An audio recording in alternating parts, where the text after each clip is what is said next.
Bonjour, bonsoir à tous. Hum,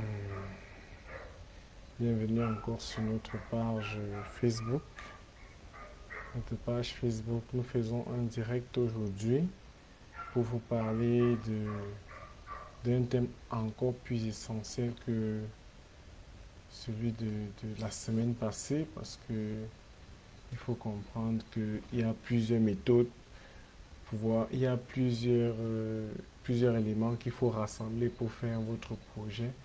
On a parlé déjà, le premier thème c'était sur pourquoi s'investir dans la pisciculture. Le deuxième c'est comment s'investir dans la pisciculture. Maintenant, nous allons parler des 5 erreurs à éviter pour pouvoir lancer son projet piscicole.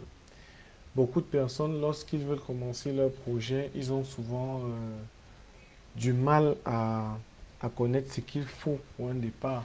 D'autres veulent se lancer directement en grande échelle, d'autres veulent commencer à produire le maquereau, l'autre veut se lancer à produire du cellule. Chacun a son projet, mais il y a des erreurs qu'il faut éviter. Parce que lorsque vous commencez, tout le monde a des idées, tout le monde a sa façon d'être et chacun a son niveau d'investissement qu'il va atteindre. Vous pouvez même décider de dire, ok, moi je veux commencer comme ça, je veux mettre en place telle stratégie pour pouvoir subvenir à tel besoin. Mais en fait, à un moment donné, vous vous demandez que est-ce que ça va marcher? Est-ce que ça va marcher? Est-ce que je suis en train d'employer la bonne méthode? Est-ce que je suis en train de fonctionner comme il faut? Est-ce que c'est réellement ce qu'il faut que je fasse? Donc aujourd'hui, nous allons parler de ces erreurs qu'il faut éviter lorsque vous voulez lancer votre projet piscicole. C'est important, c'est important. Et j'aimerais bien que plusieurs personnes, comme la semaine passée, la semaine surpassée, puissent déjà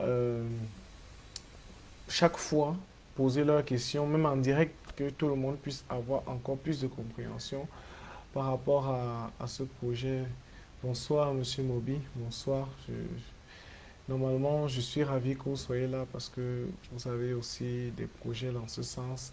Et aujourd'hui, c'est quelque chose, ce thème, c'est vraiment la balise nécessaire pour pouvoir vous lancer dans votre projet sans crainte. Je vous parle là comme ça de quelque chose clair.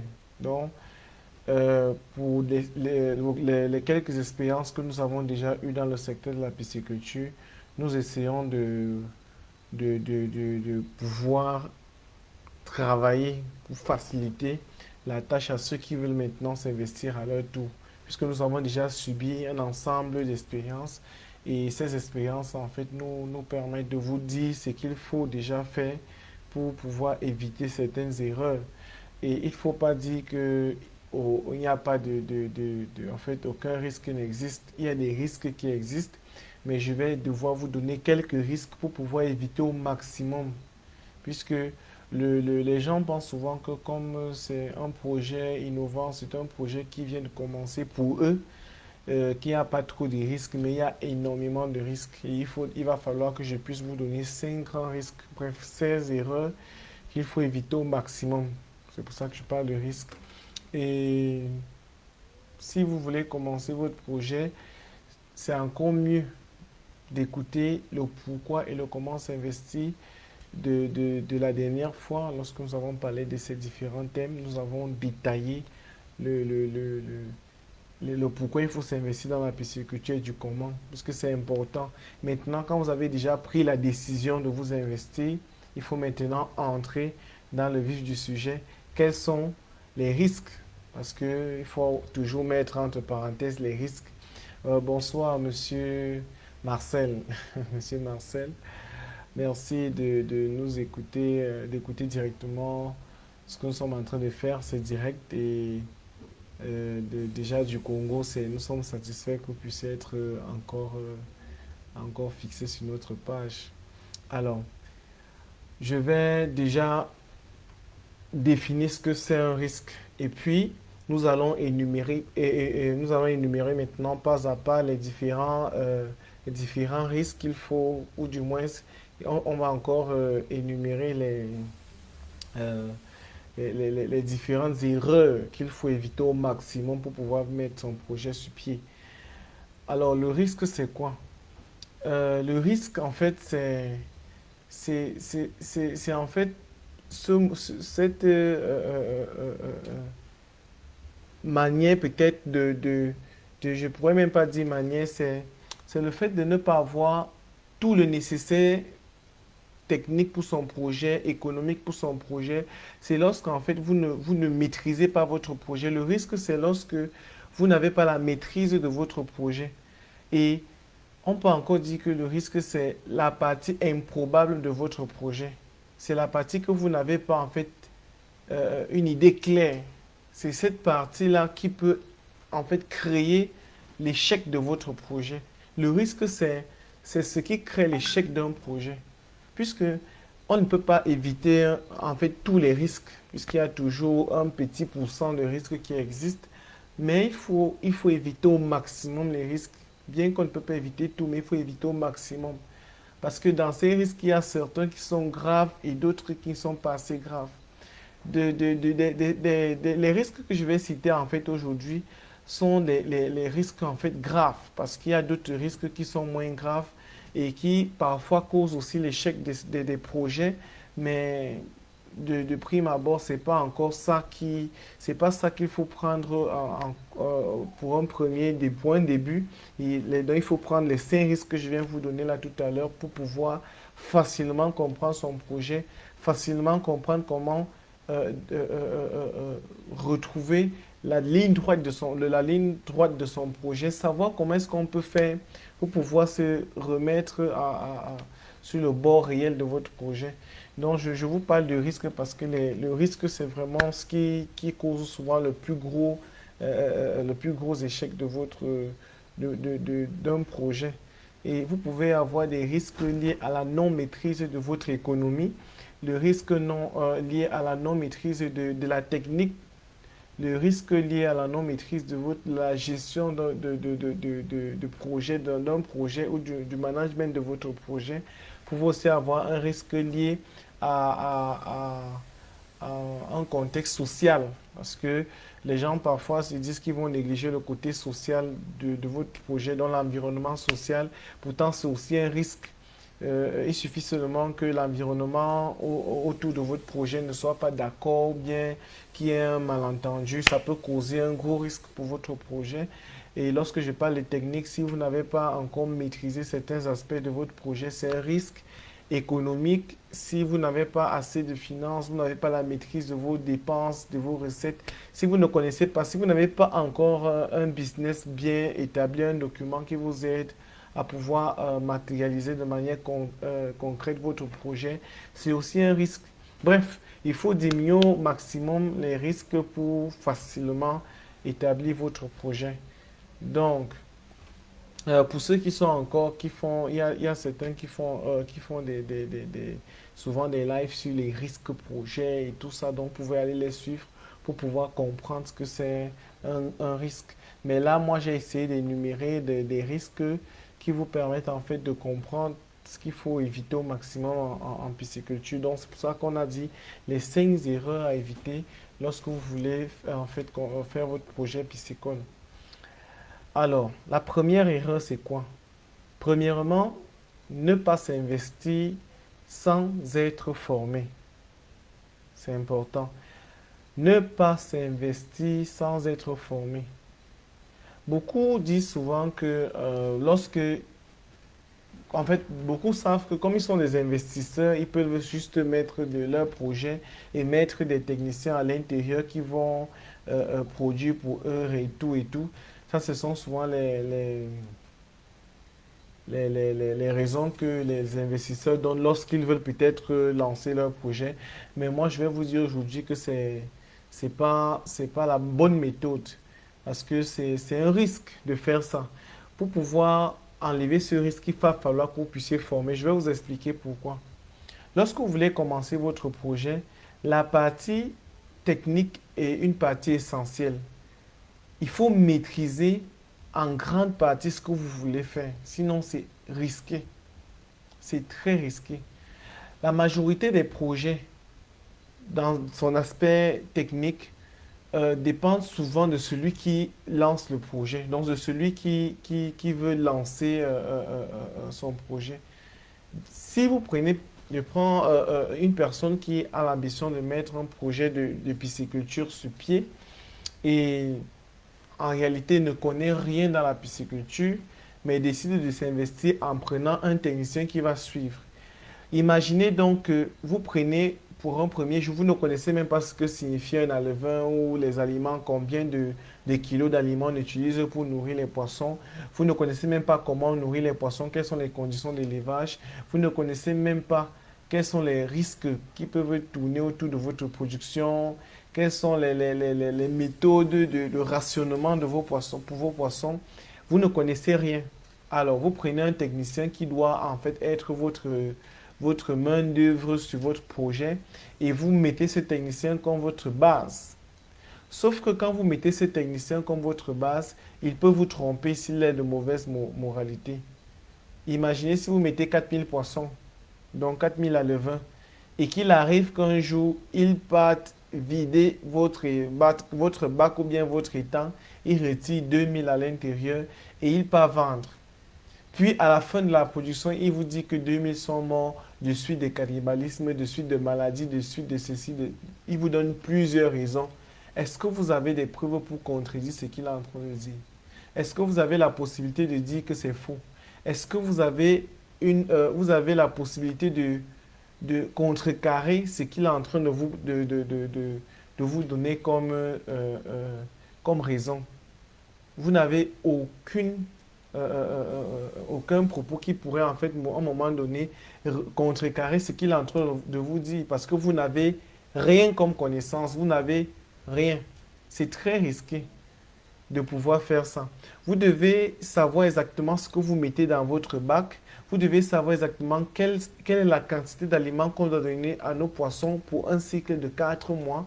Par exemple, si votre cycle doit durer 4 mois, il faut avoir déjà les aliments pour ça.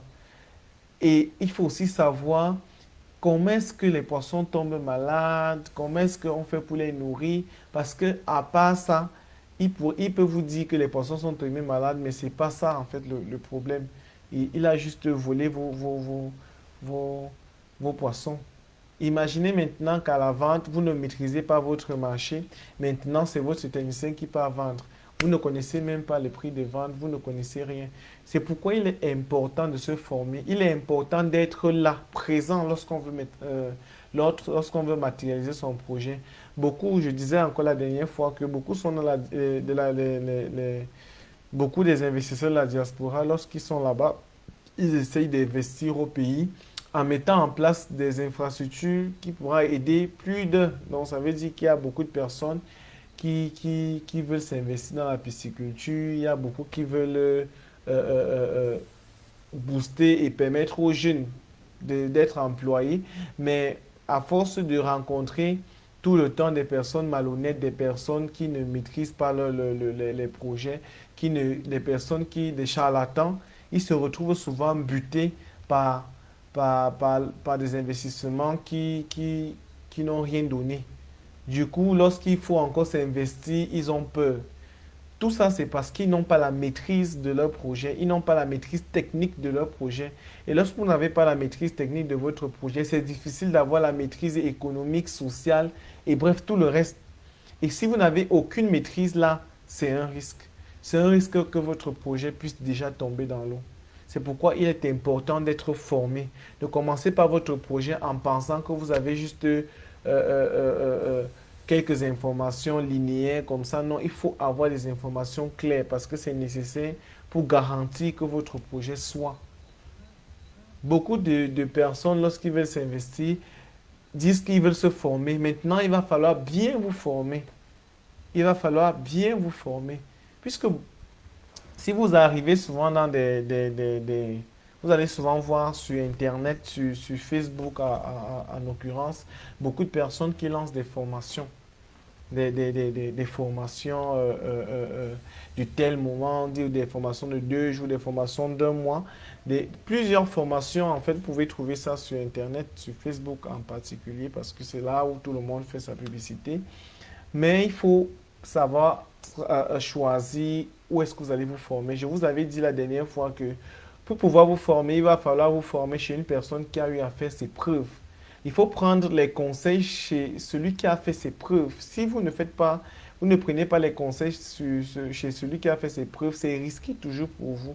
Parce qu'il peut vous raconter des choses qu'il n'a jamais réalisées, parler d'une bonne manière, vous donner avec éloquence les informations qu'il n'a même jamais réalisées. C'est pas difficile, c'est facile de dire ça.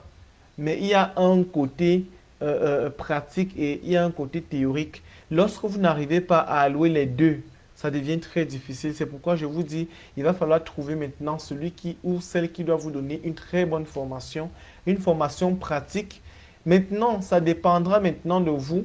Si vous voulez vous investir, si vous voulez vous investir en travaillant vous-même comme technicien, ce n'est pas un problème. Ou alors, si vous voulez vous investir en prenant un autre technicien, mais en maîtrisant tout votre côté technique, c'est toujours bien. Mais le plus important, c'est de ne jamais se lancer sans être formé parce qu'il faut avoir ces informations-là clairement avant de vous investir. Même si vous avez un technicien pour qu'il ne puisse pas vous tromper. Donc, ça, c'est le premier risque qu'il faut éviter au maximum. Au maximum. Maintenant, le deuxième risque, c'est quoi? Le deuxième risque, c'est que lorsque vous voulez vous lancer dans votre projet piscicole, il faut rassembler toutes les conditions de production de poissons.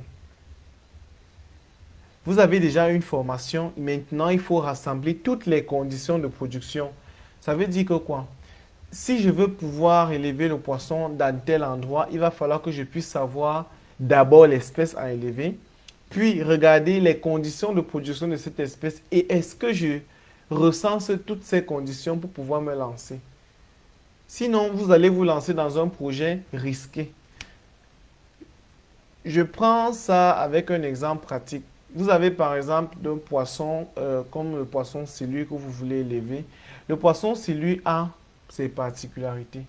Ça veut dire que il a son niveau de température optimale qu'il a en fait besoin. Il a son pH, il a Bref, il a chaque élément de son climat qui va en fait permettre qu'il puisse se développer de manière aisée. Si c'est que vous n'avez pas tout ça dans cet environnement-là, il va falloir créer cet environnement. Et si vous ne connaissez pas déjà les informations réelles pour pouvoir produire ce poisson, ça devient un projet risqué puisque à un moment donné, le poisson ne pourra pas grandir. Si on vous dit que le silure a besoin une température de 27 degrés, une température optimale de 27 degrés en moyenne, ne partez pas prendre le silure, vous mettez dans une température de 19.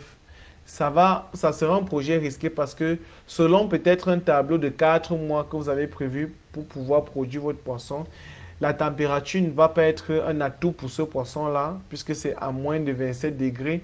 Comme c'est à 20 degrés, il ne sera pas mort, mais il va prendre un retard de croissance. Et s'il prend un retard de croissance, du coup, les 4 mois que vous avez prévus, ça peut peut-être aller à 8 mois. Et les poissons seront tout le temps malades, fragiles, ce n'est pas en fait leur environnement adapté.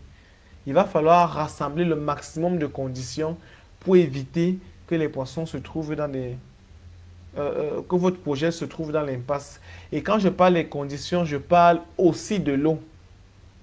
L'eau, c'est l'élément essentiel pour la production du poisson. Si vous n'avez pas assez d'eau, c'est très très grave parce que la quantité d'eau qu'on utilise pour produire le poisson est énorme.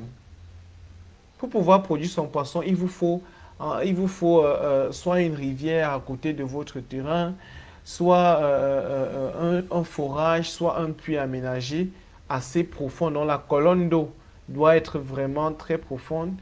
Il vous faut aussi, si c'est que vous n'avez pas tout ça, vous pourrez aussi avoir même l'eau du robinet, mais il va falloir traiter cette eau adaptée à la production du poisson, bref, de l'espèce que vous voulez élever. Il faut que l'eau soit de qualité et surtout que ça soit en quantité. Parce que si vous avez peut-être un projet de mettre 4 mètres cubes de bacs de poisson, imaginez donc la quantité d'eau. Imaginez si vous avez un bac qui a 12 mètres cubes de volume. Et vous avez un puits qui vous donne seulement 3 mètres cubes d'eau par jour. Et à un moment donné, vous voulez mettre 5000 poissons à l'intérieur de ce bac avec un renouvellement d'eau de près de 3 fois la semaine. Même en cotisant ces 2 mètres cubes d'eau par jour, vous n'allez pas avoir la quantité nécessaire pour pouvoir subvenir aux besoins de vos poissons. Et prenez donc maintenant ce projet donc à long terme. Est-ce que vous allez tout le temps retirer les bus pour creuser encore le puits et tout? Donc, avant de commencer son projet, rassurez-vous que vous avez déjà toutes ces conditions-là. L'eau, température, pH, bref, tous les paramètres physico-chimiques de l'eau.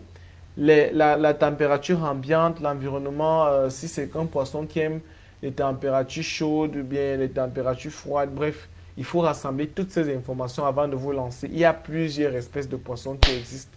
Donc, il va falloir que vous puissiez avoir le maximum d'informations adaptées à l'espèce que vous voulez élever. Donc, c'est une deuxième erreur qu'il faut éviter avant de vous lancer. Ne vous lancez pas sans maîtriser le cubage de votre eau et sans maîtriser l'environnement externe de l'espèce que vous voulez élever, sans oublier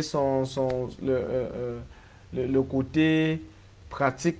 Donc, comment est-ce que vous allez faire, dans quel environnement, ça veut dire est-ce que c'est les étangs que vous allez utiliser, est-ce que c'est dans les bacs que vous allez produire votre poisson, il y a tellement de questions que vous devez en fait répondre. Ce sont ces questions-là qui garantiront que vous avez vraiment maîtrisé l'aspect environnemental de votre projet pour élever votre poisson en fait. Donc, c'est un risque au maximum qu'il faut éviter. Au maximum le risque de l'environnement de votre production, de l'espèce que vous voulez élever. Alors, le troisième risque, bref, la troisième erreur à éviter, c'est que ne pensez jamais que le poisson ne tombe pas malade. Le poisson tombe malade. Donc, il y a des gens que, lorsqu'ils veulent déjà s'investir dans la pisciculture, lorsqu'on pose la question que pourquoi est-ce que vous voulez vous investir, ils disent que c'est parce que le poisson ne tombe pas malade comme le poulet. Ce n'est pas une raison. Le poisson tombe malade. Si on vous a dit un jour que le poisson ne tombe pas malade, il faut encore aller revoir bien les informations avant de vous assurer que le poisson ne tombe pas malade. Mais moi, je sais déjà que le poisson tombe malade parce qu'on a souvent les cas de maladies, de mortalité même dues aux maladies. Et vous devez savoir que le manque d'eau cause à 40% les mortalités chez les poissons, mais la maladie cause à 50% cause à 50% les mortalités chez les poissons. Ça veut dire que si vos poissons sont malades, il y a un risque de les perdre à 50%. C'est pourquoi il faut éviter au maximum de vous investir sans maîtriser le côté prophylactique du poisson, bref, de l'espèce que vous voulez élever. Si vous voulez élever le silure, essayez déjà d'avoir toutes les informations liées à la santé de votre poisson. Biosécurité, hygiène, tout ce qui entre dans la prophylaxie préventive, la prophylaxie curative de votre poisson. C'est important. Chez nous, par exemple, lorsque nous on veut s'investir, on essaie d'abord de maîtriser, euh, lorsqu'on a déjà maîtrisé le climat, hein, puisque le climat aussi garantit souvent la santé du poisson. Mais après ça, on essaie d'avoir l'ensemble on essaie d'avoir un maximum de produits vétaux, c'est-à-dire des produits vétérinaires liés aux poissons, qui nous permettent de pouvoir soigner nos poissons en cas de maladie de manière curative et de pouvoir les mettre dans un bain, par exemple, de médicaments de manière préventive. Il y a donc des médicaments qui n'ont aucun aspect chimique qui, en fait, doit changer la qualité organoleptique de votre produit, c'est-à-dire l'odeur, le goût et tout. Ça ne va rien changer. Donc, il y a ces produits-là qu'on utilise pour pouvoir traiter les poissons. Par exemple, vous pouvez utiliser le sel de cuisine. C'est un sel qui, c'est un moyen prophylactique qui aide les pisciculteurs souvent à gérer le côté préventif et le côté curatif lorsqu'ils veulent gérer la santé de leurs poissons. Et il y a des méthodes qu'il faut déjà avoir avant de vous investir parce que il peut arriver que le premier jour, tous vos poissons puissent mourir. En fait, tous vos poissons meurent à cause seulement de la non-maîtrise du côté biosécurité, du côté santé de vos poissons. Hygiène aussi. Parfois, les gens prennent les mains, ils partent laver ça dans les bacs de poissons. C'est risqué. Il faut avoir tout ça au départ. Il faut avoir les éléments qui vous aident à gérer au max l'hygiène de vos poissons. Lorsque vous voulez faire le poulet, il y a souvent les pédiluves, les pédiluves, comme c'est livre, oui, c'est ça le poulet. Souvent, on met ça à l'entrée du portail de votre ferme et ça fait en sorte que les gens puissent désinfecter les pieds avant d'entrer dans le poulailler. Mais vous devez savoir que c'est parce qu'on veut éviter en fait, c'est parce qu'on veut éviter au maximum les bactéries et tous ces parasites qui pourraient en fait, à un moment donné, tuer vos poulets. C'est la même chose que vous devez faire chez les poissons. Le poisson aussi a besoin de cette biosécurité. Il ne faut pas que tout le monde puisse entrer, il ne faut pas que tout le monde puisse dire qu'ils veulent nourrir le poisson, il ne faut pas que tout le monde a, en fait, les étrangers en n'importe comment. Il y a des moyens qu'on essaie de mettre en place avant qu'ils puissent avoir une visite. C'est pour ça que je parle de moyens de prévention dans un cadre biosécurité, dans un cadre santé et hygiène. C'est important de maîtriser ça avant de vous lancer. Puisque si c'est que vous ne maîtrisez pas ça avant de vous lancer, ça peut arriver et vous allez vraiment tout perdre. Ça peut arriver et vous allez vraiment tout perdre. Donc au maximum. Bon, maintenant, je vais vous parler, je vais vous parler d'un autre, je vais vous parler d'une autre erreur à éviter.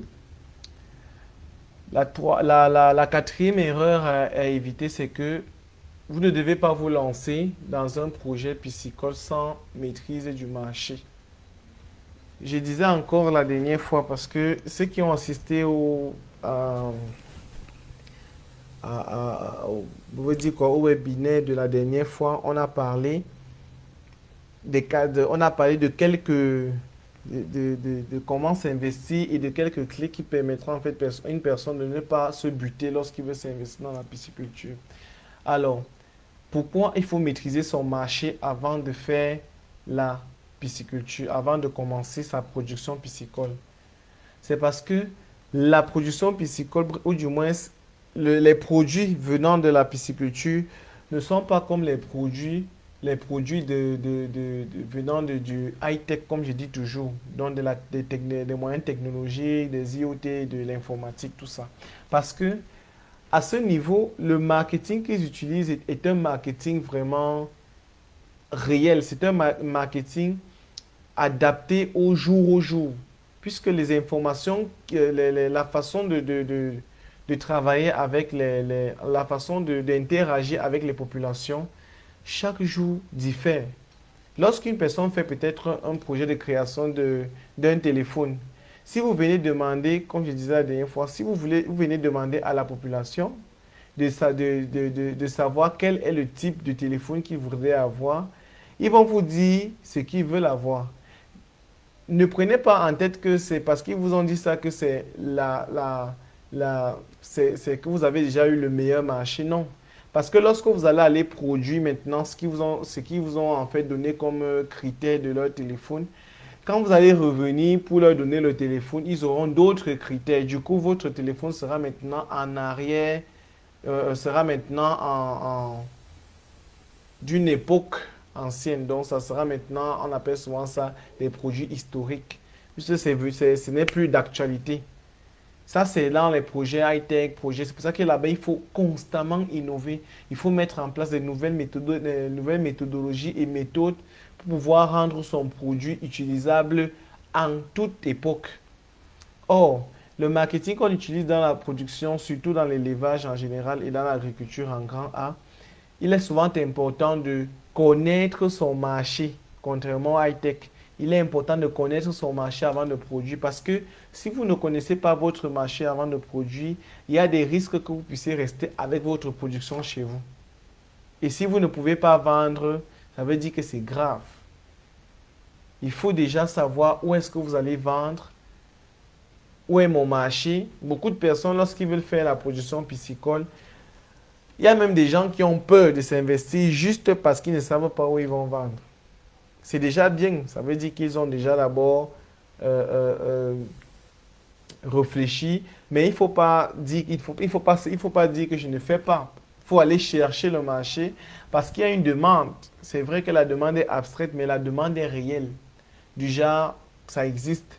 Juste que maintenant, il faut toucher votre demande. Il va falloir que vous puissiez vous rapprocher des personnes qui veulent utiliser votre produit. C'est la nourriture. Tout le monde va toujours manger. Donc, vous ne pouvez pas dire qu'aujourd'hui, vous ne mangez pas. Vous ne pouvez pas dire qu'aujourd'hui, vous n'allez pas boire, vous n'allez pas... Non. Le poisson, par exemple, en Afrique, pèse à près de 52% des protéines qu'on utilise pour pouvoir se nourrir. En termes de protéines d'origine animale, 52%. Ça veut dire que si vous prenez toutes les protéines d'origine animale, le poisson à lui seul pèse 52%. C'est important de pouvoir produire cette denrée pour garantir que les autres, la population puisse vraiment avoir une santé liée à leur alimentation. Le marché est là. Comment donc toucher ce marché? Il faut donc déjà commencer à chercher son marché avant de s'investir. Trouver les hôtels, aller voir les hôtels, aller voir les restaurants, aller voir les revendeuses, aller voir les femmes qui font du brésil. Allez voir tout ce monde-là, essayer de rassembler au maximum l'information parce qu'elles auront toujours besoin du même poisson puisque ça ne change pas. Ce n'est pas le téléphone où il y a des options qui doivent changer, il y a des améliorations qu'il faut adapter. Le poisson ou du moins l'élevage, un produit qu'on mange ne change pas. La tomate qui a en fait existé, il y a de cela 2000 ans, 3000 ans, c'est la même tomate qu'on a jusqu'à aujourd'hui. Le poisson qu'il y a eu il y a de cela 5000 ans, 6000 ans, c'est le même poisson et plus même, c'est le même poisson qu'on a aujourd'hui. C'est toujours le même poisson. Donc, vous avez déjà des gens qui veulent manger. C'est à vous de chercher. Ne vous investissez pas sans trouver les gens qui doivent manger ce poisson-là. Pour éviter d'être en surcharge ou bien en surproduction. Ça peut être un risque pour vous. Et là, vous pouvez tout perdre. Puisque à un moment donné, les poissons vont manger, mais ils ne pourront pas grandir. Vous comprenez? Ils vont manger, ils vont grandir, mais ils n'auront plus le même taux de croissance, le même taux de croissance spécifique qu'ils avaient quand ils étaient encore à la phase de croissance du deuxième, troisième mois, quatrième mois. Là. Donc, tout ce temps du premier au quatrième mois, c'est en cette période-là que vous devez tout faire déjà pour pouvoir matérialiser vos ventes. Vous pouvez déjà matérialiser vos ventes. Parce que ça vous permet déjà d'avoir une estimation à long terme de votre projet. Ça vous permet déjà de savoir comment est-ce que vous allez travailler, comment est-ce que vous allez vraiment aller pas à pas pour que votre projet puisse réussir. Mais avoir toujours les informations de vente avant de produire. Ça, c'est la quatrième étape c'est la quatrième erreur qu'il faut en fait éviter. S'investir sans avoir maîtrisé son marché. Alors, la cinquième erreur qu'il faut éviter au maximum avant de s'investir, ou du moins avant de débuter son projet piscicole, c'est qu'il faut toujours se rassurer que les intrants qui vous permettront de faire votre production dans l'avenir puissent être disponibles. Quand je parle d'intrants ici, c'est que vous devez déjà vous rassurer où est-ce que je vais trouver, les alevins, où est-ce que je vais trouver les aliments, où est-ce que je vais trouver les produits vétérinaires dont il parlait là, où est-ce que je vais trouver la main-d'œuvre si j'ai un technicien, si je veux un technicien qui doit m'aider à faire ce que je veux faire, où est-ce que je vais trouver tous ces différents intrants liés à votre production. Si vous n'avez pas tout ça, c'est aussi risqué. Ce sont des erreurs. Ne vous investissez pas sans connaître. Quand je dis investir, c'est déjà ne commencez pas à prendre les bacs, vous installer et tout et tout. Après, vous commencez à chercher les alevins partout dans le pays sans trouver. Ou encore, vous pouvez même trouver les alevins d'un coup, par chance, mais après, vous commencez à chercher les aliments. Aujourd'hui, on vous dit qu'il n'y a pas la taille 2. Après, on vous dit qu'il y a la taille 2, mais il n'y a pas la taille 3. Et c'est comme ça. Donc, les différentes granulations des aliments peuvent, à un moment donné, disparaître sur le marché parce que vous ne maîtrisez pas. Donc, vous devez connaître où est-ce que vous allez trouver vos différents intrants. Ça va vous permettre d'éviter le maximum de risques, d'éviter le maximum d'erreurs avant de vous lancer. Trouvez déjà, rassemblez déjà ces informations d'accessibilité à vos intrants. Ça va vous faciliter la tâche dans l'avenir. Lorsque vous avez déjà ces intrants-là, il faut maximiser que ça soit d'une façon locale. Donc, que ça soit des intrants produits d'une façon locale. Et je vous parle par exemple des aliments. Si vous prenez tout le temps les aliments importés, il y aura un moment donné, comme par exemple pendant la crise du coronavirus, il y a eu des moments où il y a eu un manque d'aliments, il y a eu insuffisance d'aliments, donc tout le monde n'avait plus accès à ces aliments-là. Donc, du coup, ça devenait déjà un peu très difficile. Ça devenait déjà très difficile. Les gens n'avaient plus accès à ces produits. Les gens étaient déjà un peu dérangés parce qu'ils ne pouvaient pas trouver les aliments adaptés à leur production. Ils avaient peut-être aujourd'hui la taille 2, mais demain, ils n'ont pas la taille 3. Bref, cette instabilité-là a causé beaucoup de problèmes aux producteurs. Les coûts même aussi de l'aliment ont commencé à augmenter. Pourquoi? Parce que il n'y a pas eu une préparation au départ. Préparez-vous tout le temps avant de débuter son projet, même si vous êtes à votre deuxième essai. Donc, lorsque vous êtes même à votre troisième essai, ça ne dérange pas. Il faut toujours refaire le même système là, se rassurer que son marché soit là, se rassurer que les intrants soient disponibles et ainsi de suite. Parce que ce sont, en fait, les intrants là, vous donnent la possibilité de pouvoir vous projeter dans l'avenir.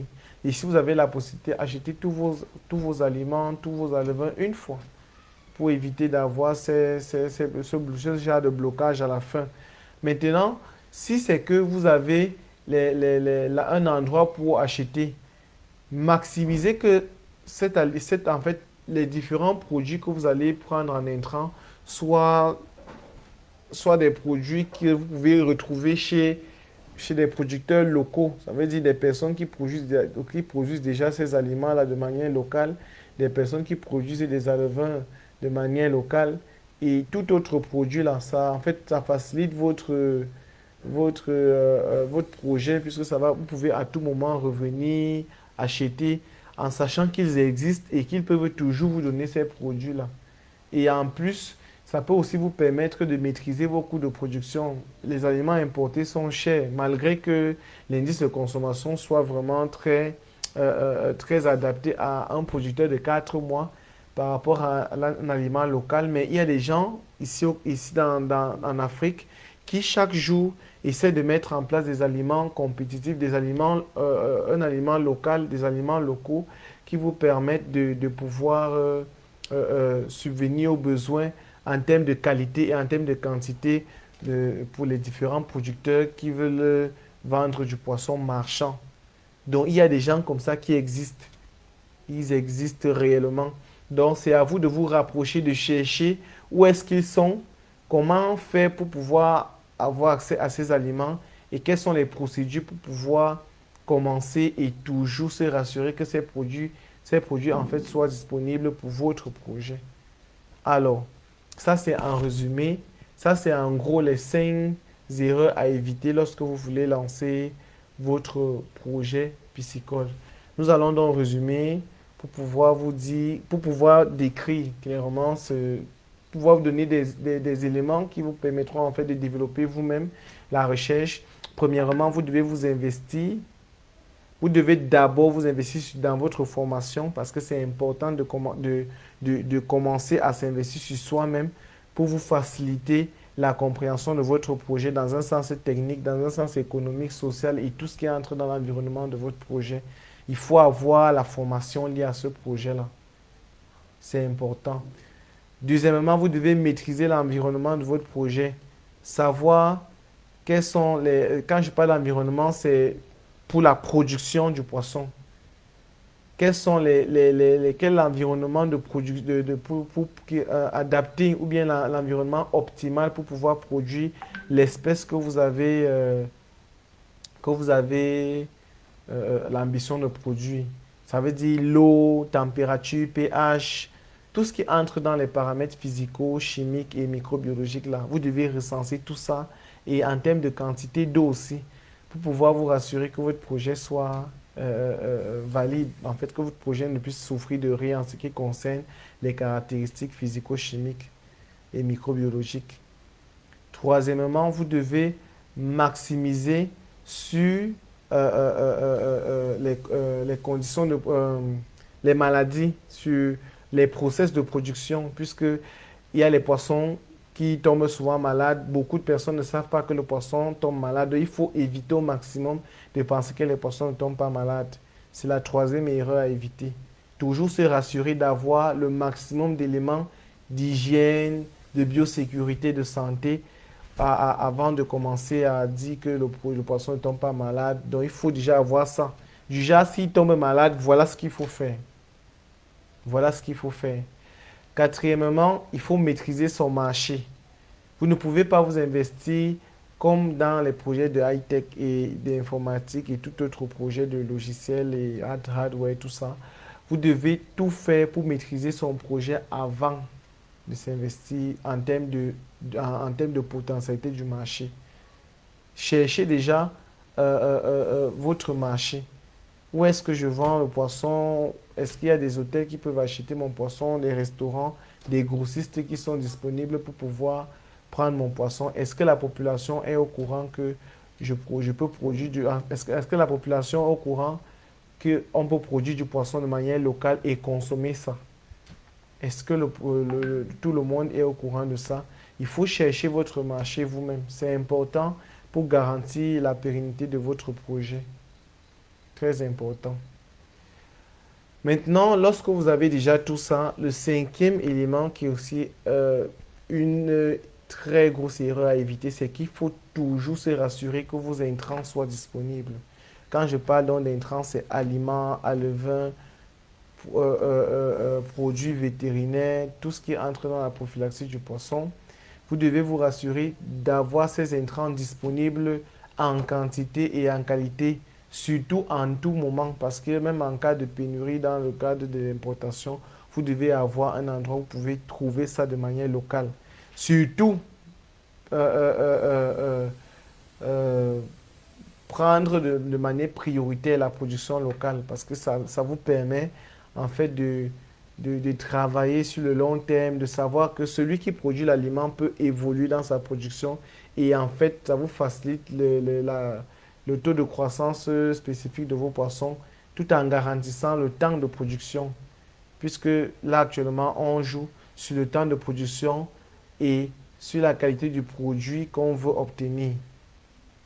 Maintenant, il faut obtenir un meilleur produit en peu de temps et surtout en quantité. Donc, ce sont les 5 erreurs qu'il faut éviter au maximum lorsque vous voulez vous investir dans la pisciculture. Et pour découvrir les autres erreurs qui entrent dans qui entrent pour la mise en place, la compréhension de votre projet avant de vous investir. Et on va parler de ça dans la formation qui se tiendra en novembre. Cette formation vraiment très grande qui sera 100% pratique doit détailler les erreurs qu'il faut en fait éviter, toutes les erreurs à éviter au maximum.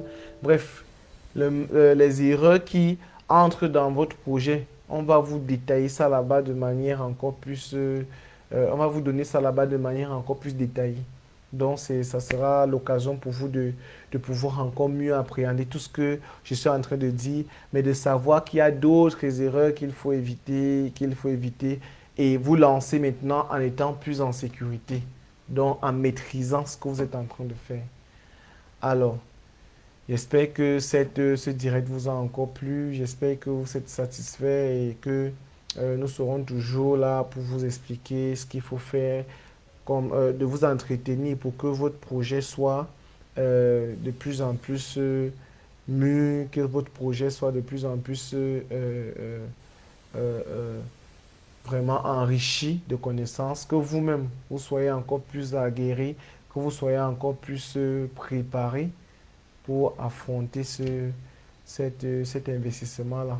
C'est vrai, c'est un investissement, c'est un domaine différent, mais vous devez savoir que ça a ses risques, ça a ses erreurs qu'il faut éviter. Et c'est pour ça qu'aujourd'hui, je vous parle de ça ici, dans ce direct-là. Alors, j'aimerais bien, je suis là pour pouvoir répondre à vos différentes questions.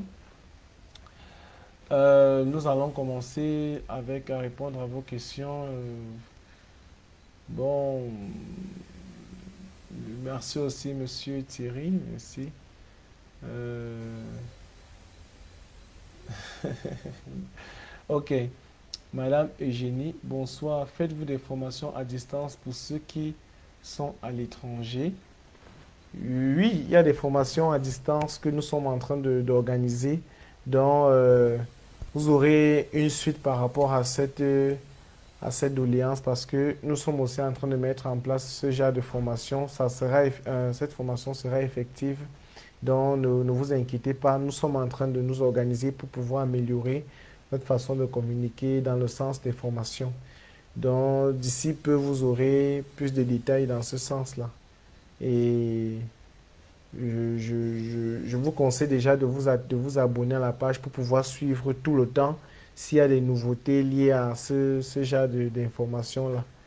Et, et vous pouvez aussi activer la cloche de notification dans le cas où, en fait, ça vous permettra en fait d'être toujours informé de nos différentes formations que nous allons faire. Mais il y a une grande formation en novembre.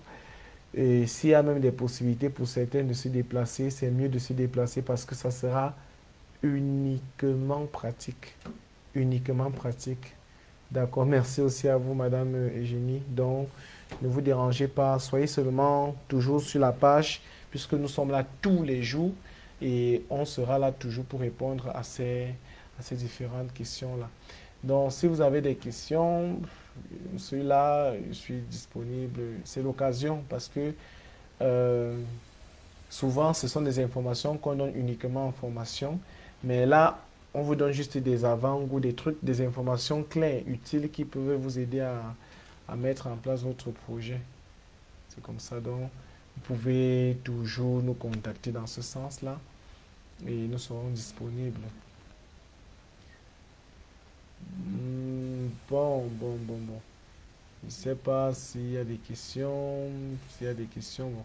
Actuellement, beaucoup n'ont pas de questions, mais nous serons toujours disponibles après.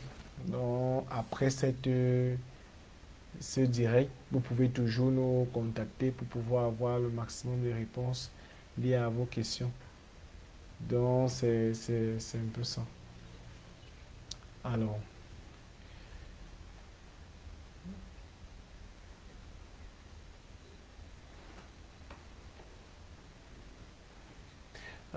lorsque maintenant, si vous avez besoin de pouvoir nous contacter, vous pouvez facilement nous contacter au numéro 656 03 00 90 avec plus 237 parce que nous sommes au Cameroun. Et vous pouvez aussi nous contacter au 655 74 46 72 euh, pour plus de questions. Lorsque vous aurez encore plus de questions, nous pouvons toujours répondre. Ça, c'est pour accès direct. C'est pour avoir les informations directement liées à votre projet. Donc, ne soyez pas inquiets. Nous sommes toujours disponibles. Et vous aurez le maximum de ces numéros en commentaire pour pouvoir encore avoir accès à plus d'informations. Donc, contactez-nous et nous serons disponibles pour ça. Ok.